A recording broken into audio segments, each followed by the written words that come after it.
शिक्षणाने ज्ञानाची प्राप्ती होते. चांगल्या ज्ञानातून चांगल्या विचाराचा उगम होतो. चांगला विचार चांगल्या हेतूकडे नेतो आणि चांगला हेतू चांगल्या कृतीकडे नेतो.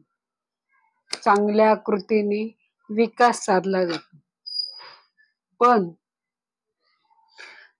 लहान मुलांची चिमुकली पावले शाळेकडे वळली की आपोआप परीक्षेचं भूत त्यांच्या परीक्षेचं भूत मानगुटीवर बसते. साचेबंद पुस्तकी शिक्षण सुरू होते. विद्यार्थ्याचा सर्वांगीण विकास खुंटवणारी परीक्षा ही ज्ञानाची नाही तर स्मरणशक्तीची होत असते. पुस्तकाच्या बाहेरच्या जगाचे ज्ञान जाणीव मुलांना होत नाही. परीक्षा नको पण मूल्यांकन हवे. मुलांना काय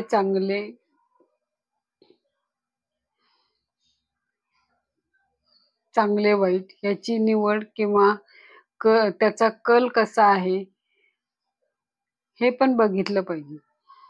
पूर्वीच्या घोकंपट्टी शिक्षणाचा रोजच्या जगण्यात किती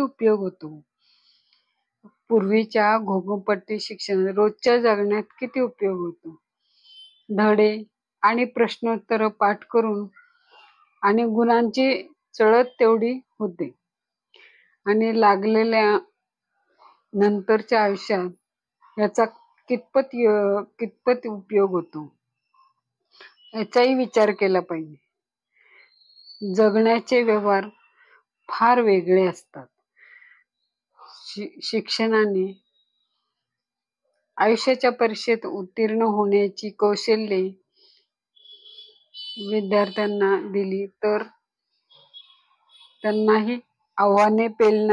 त्यांच्यामध्ये आव्हाने पेलणारी क्षमता निर्माण होईल आणि त्यामुळे त्याच्या पुढे राष्ट्रीय आव्हाने पेलणारी क्षमता मिळेल आणि चांगल्या समाजाची निर्मिती होईल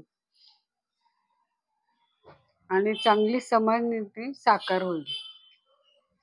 म्हणून आजच्या शिक्षणामध्ये विद्यार्थ्यांना ह्या पण गोष्टी मिळायला पाहिजे. हे विचार तुम्हाला चांगले वाटले तर लाईक करा, शेअर करा.